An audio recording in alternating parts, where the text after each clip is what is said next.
외출하기 위해 지갑을 찾고 있었습니다. 어디다 두었는지 도무지 생각이 나지 않았습니다. 집안을 한참 뒤지고 있는데 갑자기 아차 싶었습니다. 알고 보니 그토록 찾아 헤매던 지갑을 겨드랑이에 끼고 있었습니다. 많은 사람이 이와 비슷한 경험을 해보았을 것입니다. 우리는 행복하기 위해 필요한 모든 것을 이미 가지고 있는데도 이 엄청난 보화를 보지 못하고 헛된 곳에서 만족을 찾으려 할 때가 많습니다.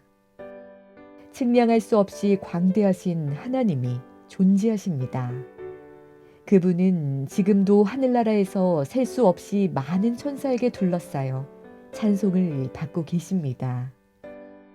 그런데 그 크신 하나님이 이 작은 지구에 오셔서 나 같은 죄인을 위해 십자가에 못 박히셨습니다.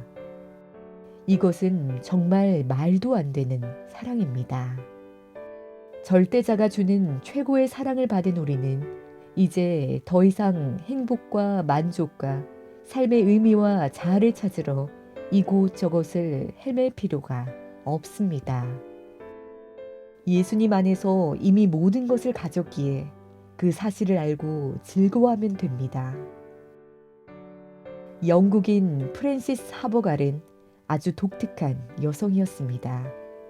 히브리어와 헬라어에 능통해 원어 성경을 막힘없이 읽을 수 있었고 시편과 이사야 그리고 신약 성경 대부분을 외우고 있었습니다. 그리고 성악과 피아노 연주 실력도 아주 수준급이었습니다. 게다가 시를 탁월하게 짓는 작가이기도 했습니다. 그런데 많은 재능을 가진 하버갈은 가장 중요한 것을 놓치고 있었습니다. 바로 하나님이었습니다. 하버갈은 어릴 적부터 자신이 그리스도인이라 생각하며 살아왔지만 마음 한구석에는 언제나 채워지지 않는 텅 빈 자리가 있었습니다. 그래서 갖가지 보석을 모아보기도 하고 높은 지식을 쌓아보기도 했습니다. 그러나 채워도 공허함은 깊어만 갔습니다.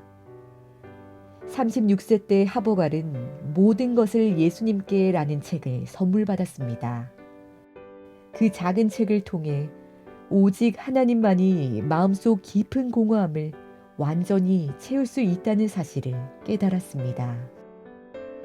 하버갈은 최고의 행복과 기쁨과 만족을 주시는 하나님께 삶의 전부를 드리고 싶었습니다. 얼마 지나지 않아 하버갈은 5일 동안 아릴리 하우스라는 곳을 방문하게 되었습니다.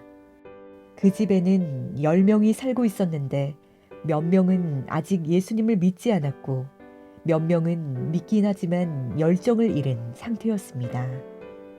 예전의 자신 같은 그들을 보며 하버갈은 기도했습니다. 주님, 이 집을 제게 맡겨주세요. 그리고 그곳에 머무는 동안 그들에게 하나님을 향한 사랑이 활활 타오르기를 사모하며 그리스도가 이루신 일을 생생하게 전했습니다. 5일 후 하버갈이 떠날 때는 그 집에 사는 사람들이 모두 그리스도를 향한 열정을 갖게 되었습니다. 떠나기 전날 밤이었습니다. 침대에 누운 하버갈은 은혜를 부어주신 하나님에 대한 감사와 기쁨을 주체할 수가 없었습니다. 심장이 쿵쾅거려 도저히 잠을 이룰 수가 없었습니다. 그날 밤 하버갈은 밤을 새우며 하나님을 경배했습니다. 한참 찬양하다 보니 마음속에 찬송이 새록새록 떠오르기 시작했습니다. 그리하여 그날 밤 하버갈은 세계적으로 널리 불리는 찬양, 나의 생명 드리니를 완성했습니다.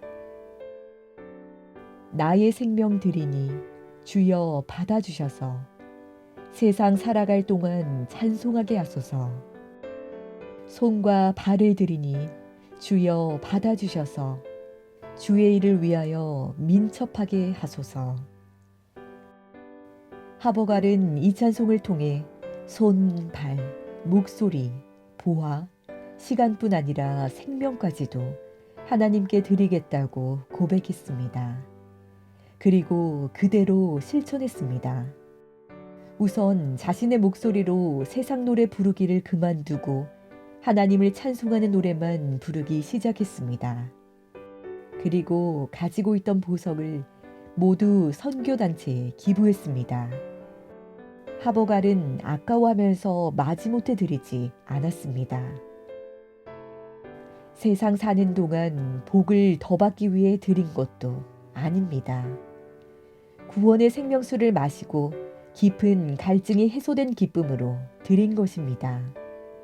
우리가 하나님께 뭔가 드린다면 그것은 거저 주신 하나님의 크신 사랑에 대한 반응일 뿐입니다.